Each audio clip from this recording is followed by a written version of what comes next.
Yes, there was a way to get back homeward.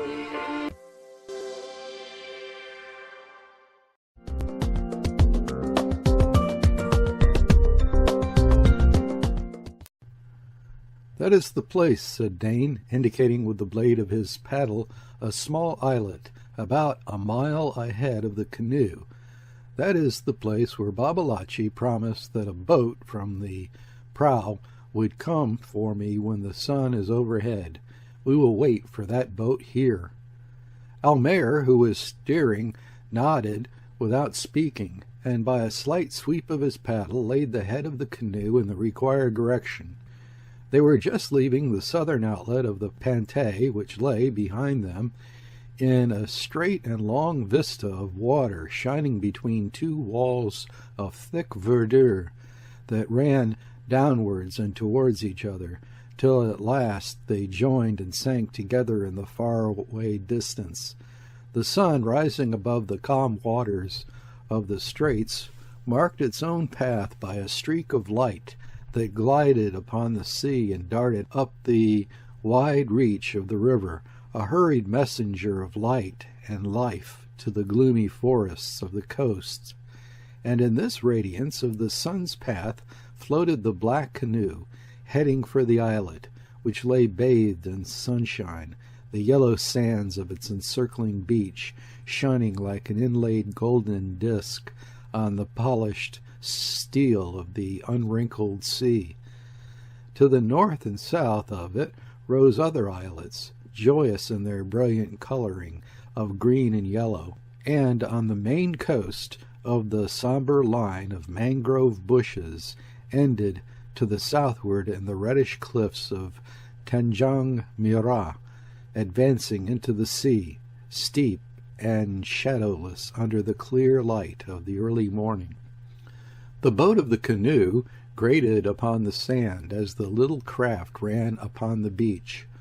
Ollie leaped on shore and held on while Dane stepped out, carrying Nina in his arms, exhausted by the events and the long traveling during the night. Almayer was the last to leave the boat, and together with Ollie ran it higher up on the beach. Then Ollie, tired out by the long paddling, laid down in the shade of the canoe, and incontinently fell asleep. Almayer sat sideways on the gunwale, and with his arms crossed on his breast, looked to the southward upon the sea. After carefully laying Nina down in the shade of the bushes growing in the middle of the islet, Dane threw himself beside her and watched in silent concern the tears that ran down from under her closed eyelids and lost themselves in that fine sand upon which they were both lying, face to face. These tears and this sorrow were for him a profound and disquieting mystery. Now, when the danger was past, why would she grieve? He doubted her love no more than he would have doubted the fact of his own existence. But as he lay looking ardently in her face, watching her tears, her parted lips, her very breath, he was uneasily conscious of something in her he could not understand. Doubtless she had the wisdom of perfect beings. He sighed.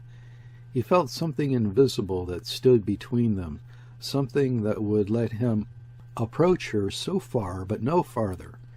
No desire, no longing, no effort of will or length of life could destroy this vague feeling of their difference. With awe, but also with great pride, he concluded that it was her own incomparable perfection. She was his, and yet she was like a woman from another world. His, he exulted in the glorious thought. Nevertheless, her tears pained him.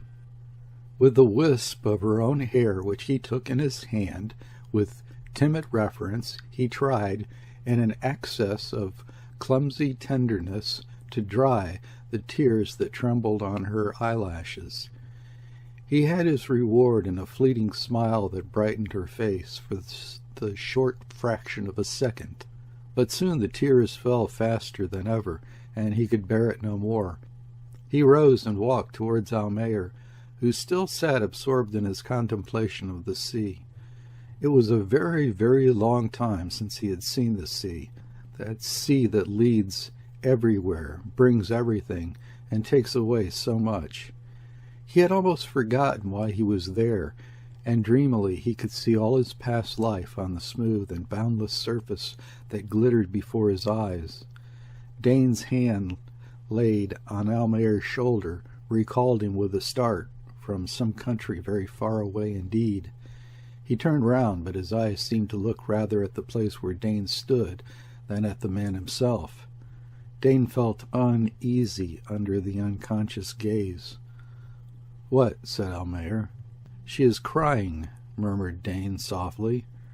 "She is crying? Why?" asked Almayer indifferently. "I came to ask you. My Rani smiles when looking at the man she loves. It is the white woman that is crying now. You would know." Almayer shrugged his shoulders and turned away again towards the sea. "Go, Tuan Pute," urged Dane. "Go to her. Her tears are more terrible to me than the anger of gods." "Are they? You will see them more than once. She told me she could not live without you," answered Almayer, speaking without the faintest spark of expression in his face. "So it behooves you to go to her quick, for fear you may find her dead." He burst into a loud and unpleasant laugh, which made Dane stare at him with some apprehension, but got off the gunwale of the boat and moved slowly towards Nina, glancing up at the sun as he walked. "And you go when the sun is overhead?" he said. "Yes, Tuane, then we go," answered Dane. "I have not long to wait," muttered Almayer. "It is most important for me to see you go, both of you. Most important," he repeated, stopping short and looking at Dane fixedly. He went on again towards Nina, and Dane remained behind. Almayer approached his daughter and stood, for a time, looking down on her. She did not open her eyes, but hearing footsteps near her, murmured in a low sob, "Dane." Almayer hesitated for a moment, and then sank on the sand by her side. She, not hearing a responsive word, not feeling a touch, opened her eyes, saw her father, and sat up suddenly with a movement of terror. "Oh, father!" she murmured faintly, and in that word there was expressed regret and fear and dawning hope. "I shall never forgive you, Nina," said Almayer in a dispassionate voice. "You have torn my heart from me while I dreamt of your happiness. You have deceived me. Your eyes, that for me were like truth itself, lied to me in every glance. For how long? You know that best. When you were caressing my cheek, you were counting the minutes to the sunset that was the signal for your meeting with that man there."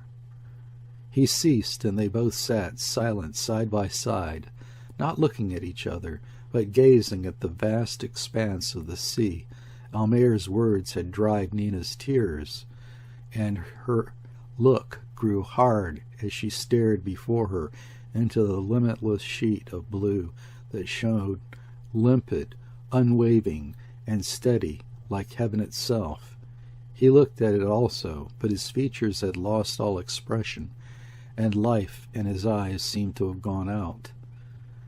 The face was a blank, without a sign of emotion, feeling, reason, or even knowledge of itself.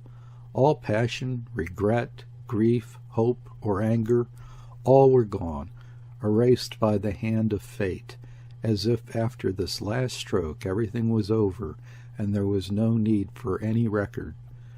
Those few who say Almayer during the short period of his remaining days were always impressed by the sight of that face that seemed to know nothing of what went on within, like the blank wall of a prison enclosing sin, regrets, and pain, and wasted life, in the cold indifference of mortar and stones. "What is there to forgive?" asked Nina, not addressing Almayer directly, but more as if arguing with herself. "Can I not live my own life as you have lived yours? The path you would have wished me to follow has been closed to me by no fault of mine." "You never told me," muttered Almayer. "You never asked me," she answered, "and I thought you were like the others and did not care. I bore the memory of my humiliation alone. And why should I tell you that it came to me because I am your daughter? I knew you could not avenge me." "And yet I was thinking of that only," interrupted Almayer, "and I wanted to give you years of happiness for the short day of your suffering. I only knew of one way." "Ah, but it was not my way," she replied. "Could you give me happiness without life?" "Life," she repeated with sudden energy that sent the word ringing over the sea. "Life that means power and love," she added in a low voice. "That," said Almayer, pointing his finger at Dane standing close by and looking at them in curious wonder. "Yes, that," she replied, looking at her father full in the face and noticing for the first time, with a slight gasp of fear, the unnatural rigidity of his features. "I would have rather strangled you with my own hands," said Almayer in an expressionless voice which was such a contrast to the desperate bitterness of his feelings that it surprised even himself. He asked himself who spoke, and after looking slowly round, as if expecting to see somebody, turned again his eyes towards the sea.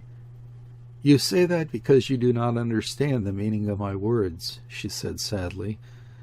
"Between you and my mother there never was any love. When I returned to Sambir, I found the place which I thought would be a peaceful refuge for my heart, filled with weariness and hatred and mutual contempt. I have listened to your voice and to her voice. Then I saw that you could not understand me, for was I not part of that woman? Of her who was the great regret and shame of your life. I had to choose. I hesitated. Why were you so blind? Did you not see me struggling before your eyes? But when he came, all doubt disappeared, and I saw only the light of the blue and cloudless heaven." "I will tell you the rest," interrupted Almayer. "When that man came, I saw the blue and the sunshine of the sky. A thunderbolt has fallen from that sky, and suddenly all is still and dark around me forever. I will never forgive you, Nina, and tomorrow I shall forget you."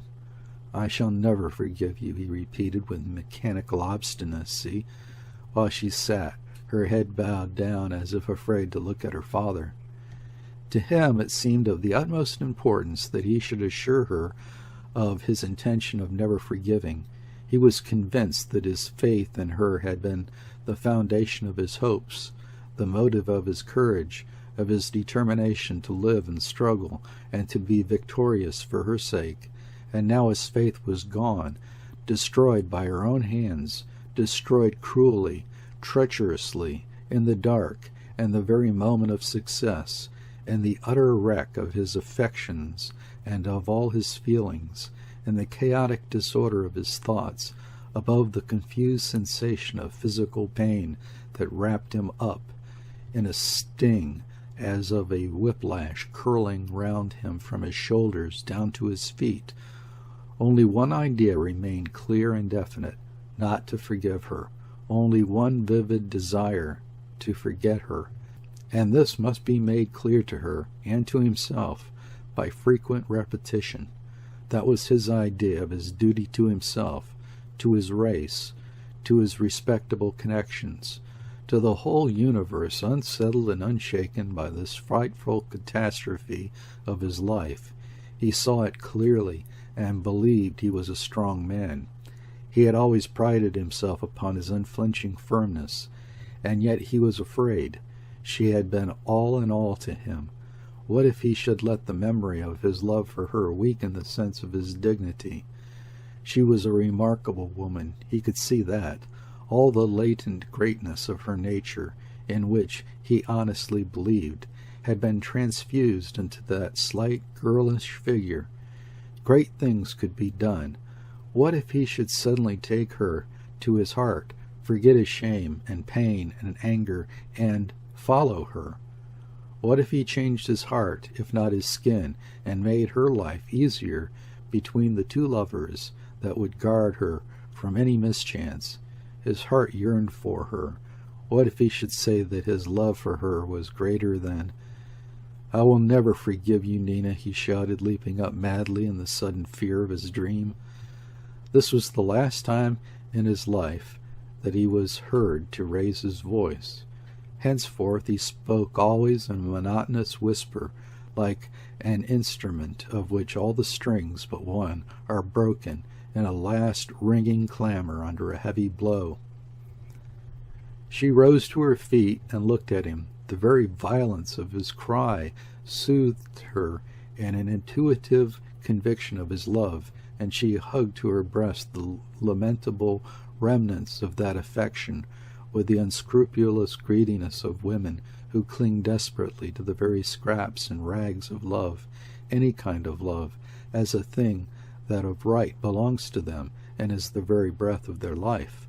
She put both her arms on Almayer's shoulders, and looking at him tenderly, half playfully, said, "You speak so because you love me." Almayer shook his head. "Yes, you do," she insisted softly. Then after a short pause she added, "And you will never forget me." Almayer shivered slightly. She could not have said a more cruel thing. "Here is the boat coming now," said Dane, his arm outstretched towards a black speck on the water between the coast and the islet. They all looked at it and remained standing in silence till the little canoe came gently on the beach, and a man landed and walked toward them. He stood some distance off and hesitated. "What news?" asked Dane. "We have had orders secretly and in the night to take off from this islet a man and a woman. I see the woman. Which of you is the man?" "Come, delight of my eyes," said Dane to Nina. "Now we go, and your voice shall be for my ears only. You have spoken your last words to the Tuain Puta, your father. Come." She hesitated for a while, looking at Almayer, who kept his eyes steadily on the sea. Then she touched his forehead in a lingering kiss, and a tear, one of her tears, fell on his cheek and ran down his immovable face. "Goodbye," she whispered, and remained irresolute till he pushed her suddenly into Dane's arms. "If you have any pity for me," murmured Almayer, as if repeating some sentence learned by heart, "take that woman away." He stood very straight, his shoulders thrown back, his head held high, and looked at them as they went down the beach to the canoe, walking enlaced in each other's arms. He looked at the line of their footsteps marked in the sand. He followed their figures moving in the crude blaze of the vertical sun, in that light, violent and vibrating, like a triumphal flourish of brazen trumpets. He looked at the man's brown shoulders, at the red sarong round his waist, at the tall, slender, dazzling white figure he supported. He looked at the white dress, at the falling masses of the long black hair. He looked at them embarking, and at the canoe growing smaller in the distance, with rage, despair, and regret in his heart, and on his face a peace as that of a carved image of oblivion. Inwardly he felt himself torn to pieces, but Ali, who now arose, stood close to his master, saw in his features the blank expression of those who live in that hopeless calm which sightless eyes only can give. The canoe disappeared, and Almayer stood motionless with his eyes fixed on its wake. Ali, from under the shade of his hand, examined the coast curiously. As the sun declined, the sea breeze sprang up from the northward and shivered with its breath the glassy surface of the water. "Tapat!" exclaimed Ali joyously. "Got him, master. Got prow. Not there. Look, more Tana Mara side. Aha, that way, master. See? Now plain? See?" Almayer followed Ali's finger with his eyes for a long time in vain, At last he sighted a triangular patch of yellow light on the red background of the cliffs of Tanjong Mirrah. It was the sail of the prow that had caught the sunlight and stood out, distinct with its gay tint, on the dark red of the cape. The yellow triangle crept slowly from cliff to cliff till it cleared the last point of land and shone brilliantly for a fleeting minute on the blue of the open sea. Then the prow bore up to the southward, and the light went out of the sail, and all at once the vessel itself disappeared, vanishing in the shadow of the steep headland that looked on, patient and lonely, watching over the empty sea. Almayer never moved. Round the little islet the air was full of the talk of the rippling water. The crested wavelets ran up the beach audaciously, joyously, with the lightness of young life, and died quickly, unresistingly, and graciously in the wide curves of transparent foam on the yellow sand. Above, the white clouds sailed rapidly southwards, as if intent upon undertaking something. Ollie seemed anxious. "Master," he said timidly, "time to get house now. Long way off to pull. All ready, sir." "Wait," whispered Almayer. Now she was gone as business was to forget, and he had a strange notion that it should be done systematically and in order. To Ollie's great dismay, he fell back on his hands and knees, and creeping along the sand, erased carefully with his hands all traces of Nina's footsteps. He piled up small heaps of sand, leaving behind him a line of miniature graves, right down to the water. After burying the last slight imprint of Nina's slipper, he stood up, and turning his face towards the headland, where he had last seen the prow, he made an effort to shout out loud again his firm resolve to never forgive. Ollie, watching him uneasily, saw only his lips move, but heard no sound. He brought his foot down with a stamp. He was a firm man, firm as a rock. Let her go. He never had a daughter. He would forget. He was forgetting already. Ollie approached him again, insisting on immediate departure, and this time he consented, and they went together towards their canoe, Almayer leading. For all his firmness, he looked very dejected and feeble as he dragged his feet slowly through the sand on the beach, and by his side, invisible to Ollie, stalked that particular fiend whose mission is to jog the memories of men, lest they should forget the meaning of life. He whispered into Almayer's ear a childish prattle of many years ago. Almayer, his head bent on one side, seemed to listen to his invisible companion, but his face was like the face of a man that has died, struck from behind, a face from which all feelings and all expression are suddenly wiped off by the hand of unexpected death. They slept on the river that night, mooring their canoe under the bushes and lying down in the bottom side by side, and the absolute exhaustion that kills hunger, thirst, all feeling, and all thought, and the overpowering desire for that deep sleep which is like the temporary annihilation of the tired body. Next day they started again and fought doggedly with the current all the morning, till about midday they reached the settlement and made fast their little craft to the jetty of Lingard and Company. Almayer walked straight to the house, and Ollie followed, paddles on shoulder, thinking that he would like to eat something. As they crossed the front courtyard, they noticed the abandoned look of the place. Ollie looked in at the different servants' houses. All were empty. In the back courtyard there was the same absence of sound and life. In the cooking shed the fire was out and the black embers were cold.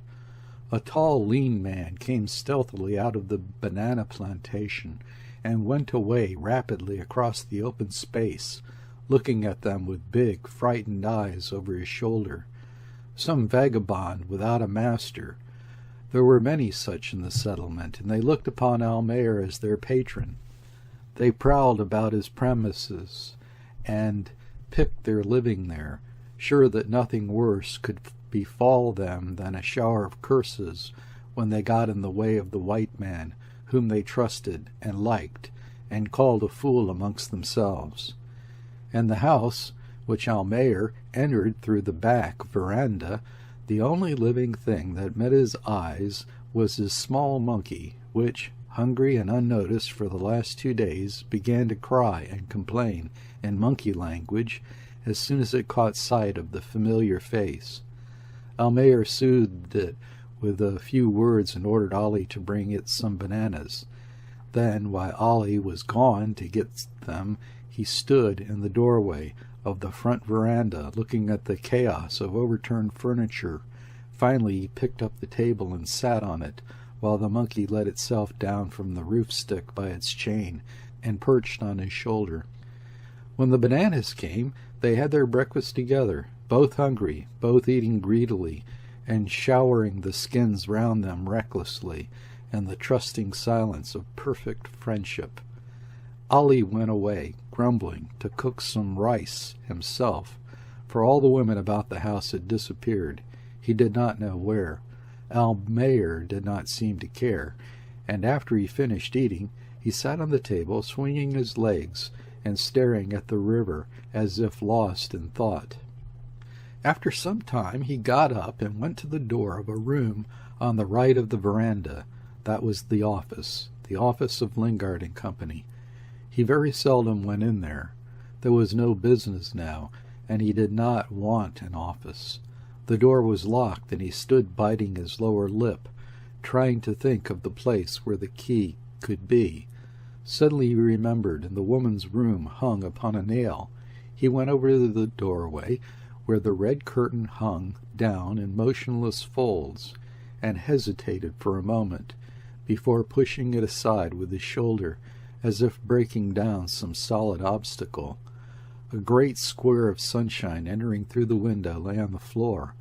On the left he saw Mrs. Almayer's big wooden chest, the lid thrown back, empty. Near it the brass nails of Nina's European trunk, shown in the large initials N.A. on the cover. A few of Nina's dresses hung on wooden pegs, stiffened in a look of offended dignity at their abandonment. He remembered making the pegs himself, and noticed that they were very good pegs. Where was the key? He looked round and saw it near the door where he stood. It was red with rust. He felt very much annoyed at that, and directly afterwards wondered at his own feeling. What did it matter? There soon would be no key, no door, nothing.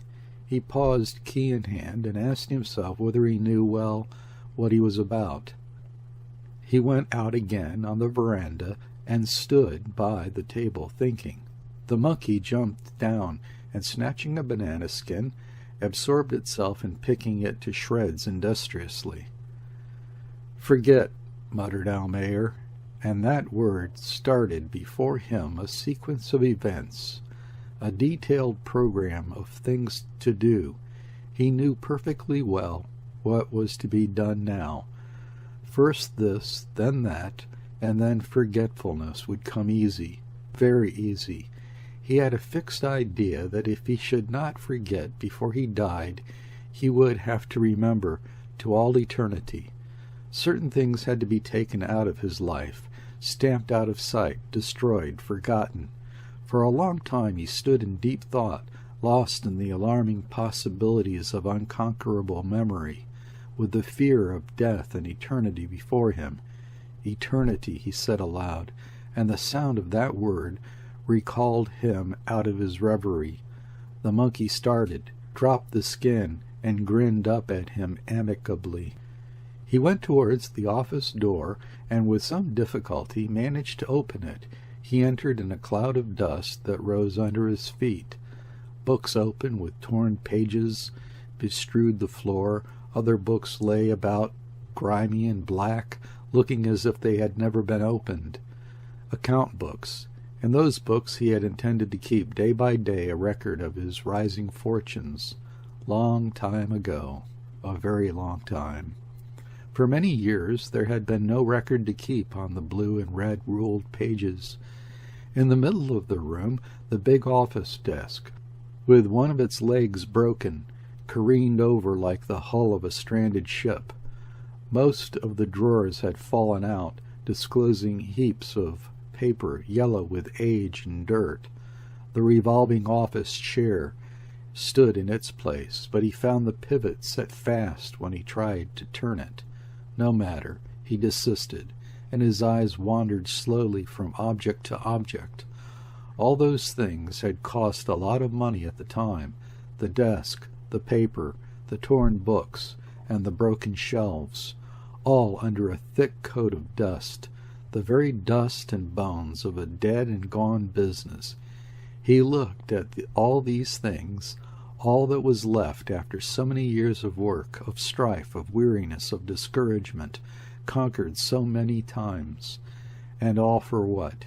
He stood thinking mournfully of his past life, till he heard distinctly the clear voice of a child speaking amongst all this wreck, ruin, and waste. He started with a great fear in his heart, and feverishly began to rake in the papers scattered on the floor, broke the chair into bits, splintered the drawers by banging them against the desk, and made a big heap of all that rubbish in one corner of the room. He came out quickly, slammed the door after him, turned the key, and taking it out, ran to the front rail of the veranda, and with a great swing of his arm sent the key whizzing into the river. This done, he went back slowly to the table, called the monkey down, unhooked its chain, and induced it to remain quiet in the breast of his jacket. Then he sat again on the table and looked fixedly at the door of the room he had just left. He listened also intently.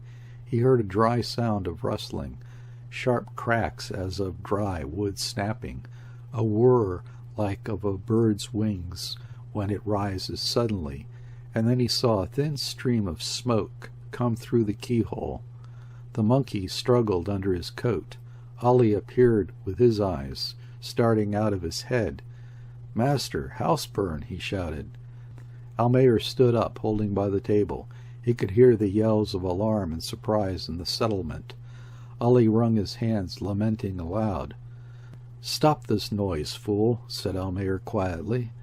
"Pick up my hammock and blankets and take them to the other house. Quick now." The smoke burst through the crevices of the door, and Ollie, with the hammock in his arms, cleared in one bound the steps of the veranda. "It has caught well," muttered Mayer to himself. "Be quiet, Jack," he added, as the monkey made a frantic effort to escape from its confinement. The door split from top to bottom, and a rush of flame and smoke drove Almayer away from the table to the front rail of the veranda. He held on there till a great roar overhead assured him that the roof was ablaze. Then he ran down the steps of the veranda, coughing, half-choked with the smoke that pursued him in bluish wreaths, curling about his head. On the other side of the ditch, separating Almayer's courtyard from the settlement, a crowd of the inhabitants of Sambir looked at the burning house of the white man. In the calm air the flames rushed up on high, colored pale brick red with violet gleams in the strong sunshine. The thin column of smoke ascended straight and unwavering till it lost itself in the clear blue of the sky, and in the great empty space between the two houses the interested spectators could see the tall figure of the Tuan Puta, with bowed head and dragging feet, walking slowly away from the fire toward the shelter of Almayer's Folly. In that manner did Almayer move into his new house. He took possession of the new ruin, and in the undying folly of his heart set himself to wait, in anxiety and pain, for that forgetfulness which was so slow to come. He had done all he could. Every vestige of Nina's existence had been destroyed, and now With every sunrise he asked himself whether the longed-for oblivion would come before sunset, whether it would come before he died. He wanted to live only long enough to be able to forget, and the tenacity of his memory filled him with dread and horror of death. For should it come before he could accomplish the purpose of his life, he would have to remember forever. He also longed for loneliness. He wanted to be alone, but he was not, and the dim light of the rooms with their closed shutters and the bright sunshine of the veranda, wherever he went, whichever way he turned, he saw the small figure of a little maiden with pretty olive face, with long black hair, her little pink robe slipping off her shoulders, her big eyes looking up at him in the tender trustfulness of a petted child. Ollie did not see anything, but he was also aware of the presence of a child in the house. In his long talks by the evening fires of the settlement, he used to tell his intimate friends of Almayer's strange doings. His master had turned sorcerer in his old age. Ollie said that often when Tuan Pute had retired for the night, he could hear him talking to something in his room. Ollie thought that it was a spirit in the shape of a child. He knew his master spoke to a child from certain expressions and words his master used. His master spoke in Malay a little, but mostly in English, which he, Ollie, could understand. Master spoke to the child at times tenderly, then he would weep over it, laugh at it, scold it, beg of it to go away, curse it. It was a bad and stubborn spirit. Ollie thought his master had imprudently called it up, and now could not get rid of it. His master was very brave. He was not afraid to curse the spirit in the very presence, and once he fought with it. Ollie had heard a great noise as of running about inside the room and groans. His master groaned. Spirits do not groan. His master was brave, but foolish. You cannot hurt a spirit. Ollie expected to find his master dead next morning, but he came out very early, looking much older than the day before, and had no food all day. So far, Ollie to the settlement.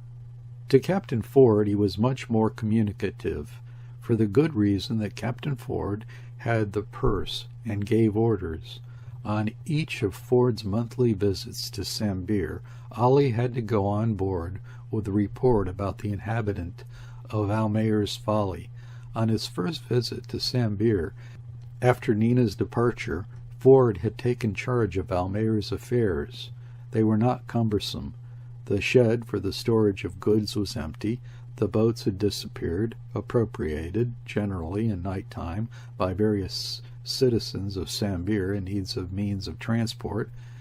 During a great flood, the jetty of Lingard and Company left the bank and floated down the river, probably in search of more cheerful surroundings. Even the flock of geese, the only geese on the east coast, departed somewhere, preferring the unknown dangers of the bush to the desolation of their old home. As time went on, the grass grew over the black patch of ground where the house used to stand, and nothing remained to mark the place of the dwelling that had sheltered Almayer's young hopes, his foolish dream of splendid future, his awakening, and his despair.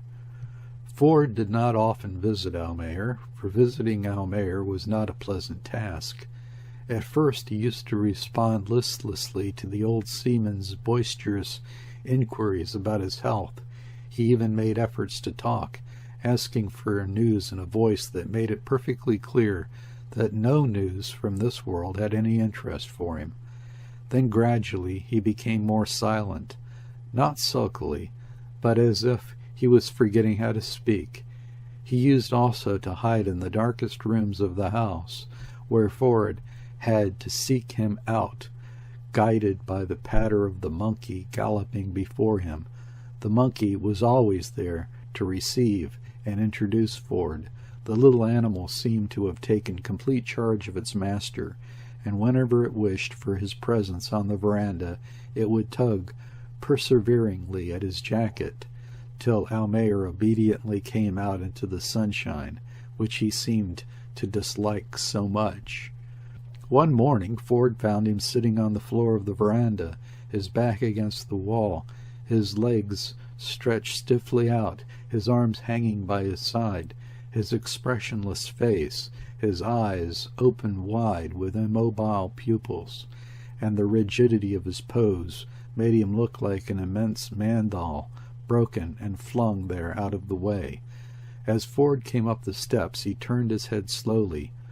"Ford," he murmured from the floor, "I cannot forget." "Can't you?" said Ford innocently, with an attempt at joviality. "I wish I was like you. I am losing my memory. Age, I suppose. Only the other day, my mate—" He stopped, for Almayer had got up, stumbled, and steadied himself on his friend's arm. "Hallo, you are better today. Soon be all right," said Ford, cheerfully, but feeling rather scared. Almayer let go his arm and stood very straight with his head up and shoulders thrown back, looking stonily at the multitude of suns shining in ripples of the river. His jacket and his loose trousers flapped in the breeze on his thin limbs. "Let her go," he whispered in a grating voice. "Let her go. Tomorrow I shall forget. I am a firm man. Firm as a rock. Firm." Ford looked at his face and fled.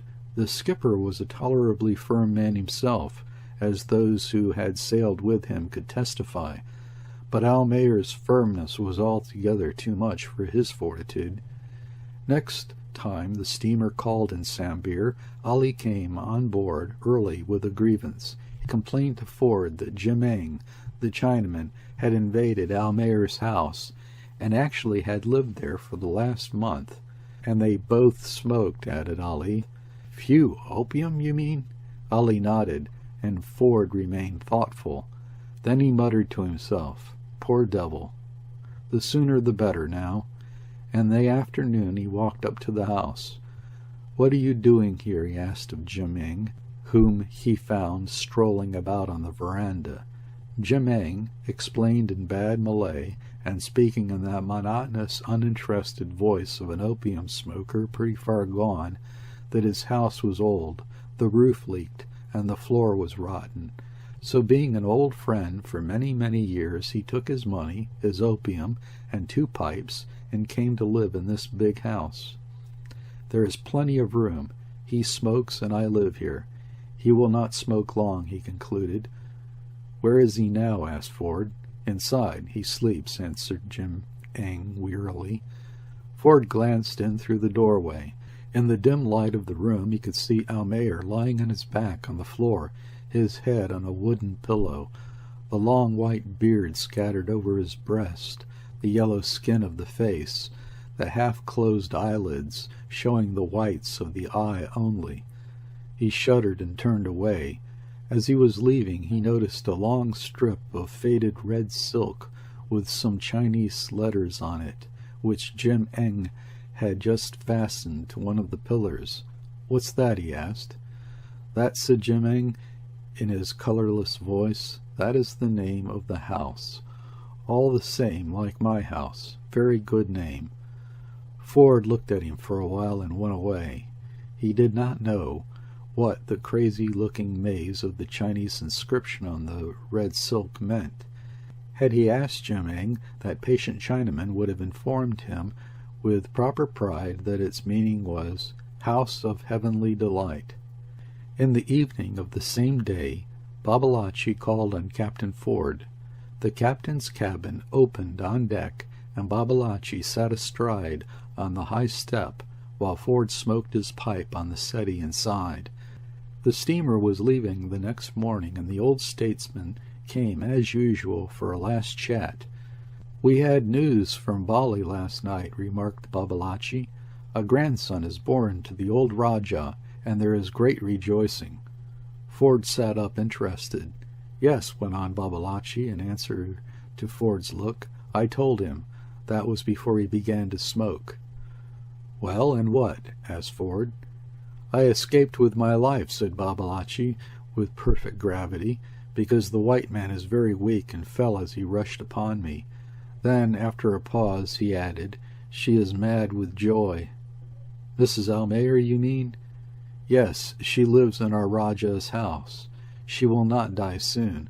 Such women live a long time," said Babalatchi, with a slight tinge of regret in his voice. "She has dollars, and she has buried them, but we know where. We had much trouble with those people. We had to pay a fine and listen to the threats from the white men, and now we have to be careful." He sighed and remained silent for a long time. Then, with energy, "There will be fighting. There is a breath of war on the islands. Shall I live long enough to see? Ah, Tuan," he went on more quietly, "the old times were best. Even I have sailed with Lanun men, and boarded in the night silent ships with white sails. That was before an English Rajah ruled in Kuching. Then we fought amongst ourselves and were happy. Now, when we fight with you, we can only die." He rose to go. "Tuan," he said, "you remember the girl that man Balangi had? Her that caused all the trouble?" "Yes, Ford." "What of her?" "She grew thin and could not work. Then Balangi, who is a thief and a pig-eater, gave her to me for $50. I sent her amongst my women to grow fat. I wanted to hear the sound of her laughter, but she must have been bewitched, and she died 2 days ago. Nay, Tuan, why do you speak bad words? I am old, that is true, but why should I not like the sight of a young face and the sound of a young voice in my house?" He paused, and then added with a little mournful laugh, "I am like a white man talking too much of what is not men's talk when they speak to one another." And he went off looking very sad. The crowd massed in a semicircle before the steps of Almayer's Folly, swayed silently backwards and forwards, and opened out before the group of white-robed and turbaned men advancing through the grass towards the house. Abdullah walked first, supported by Rashid, and followed by all the Arabs in Sambir. As they entered the lane made by the respectful throng, there was a subdued murmur of voices, where the word "Mati" was the only one distinctly audible. Abdullah stopped and looked round slowly. "Is he dead?" he asked. "May you live," answered the crowd in one shout, and there succeeded a breathless silence. Abdullah made a few paces forward and found himself for the last time face to face with his old enemy. Whatever he might have been once, he was not dangerous now, lying stiff and lifeless in the tender light of the early day. The only white man on the east coast was dead, and his soul, delivered to the trammels of his earthly folly, stood now in the presence of infinite wisdom. On the upturned face there was that serene look which follows the sudden relief from anguish and pain, and it testified silently before the cloudless heaven that the man lying there under the gaze of indifferent eyes had been permitted to forget before he died. Abdullah looked down sadly at this infidel he had fought so long and had bested so many times. Such was the reward of the faithful. Yet in the Arab's old heart there was a feeling of regret for that thing gone out of his life. He was leaving fast behind him friendships and enmities, successes and disappointments, all that makes up a life. And before him was only the end. Prayer would fill up the remainder of the days allotted to the true believer. He took in his hands the beads that hung at his waist. "I found him here like this in the morning," said Ali, in a low and awed voice. Abdullah glanced coldly once more at the serene face. "Let us go," he said, addressing Rashid. And as they passed through the crowd that fell back before them, the beads in Abdullah's hand clicked, while in a solemn whisper he breathed out piously the name of Allah. the merciful, the compassionate.